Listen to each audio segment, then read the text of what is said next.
Hello guys, I am Arvind and welcome to this session. And in this session, we are going to discuss nested for loop in Python. So let's get started and let me open up the Jupyter notebook.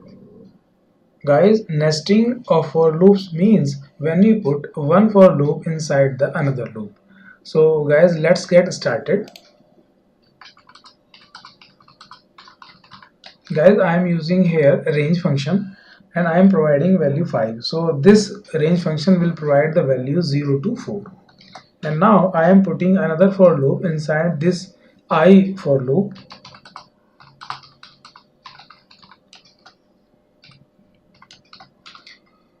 And in this for loop of j, I am putting a statement. And this statement is basically printing the values of I and j. And now guys, if I run this script, it will give you the output like this.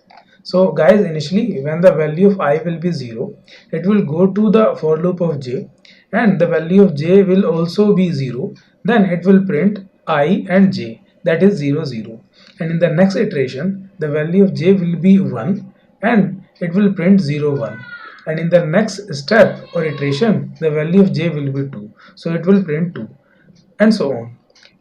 And after completing the for loop of j, it will go to the for loop of I. So the value of I will be 1 and then it will print 1 0 because the value of j will be 0 and 1 1 and 1 2 and so on. So guys, I hope it is clear to you.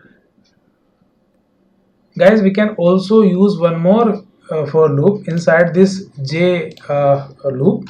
So let me enter another loop here.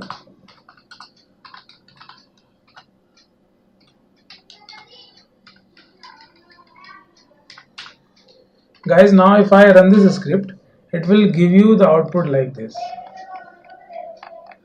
So guys, I hope it is clear to you, and thank you so much guys for watching this video.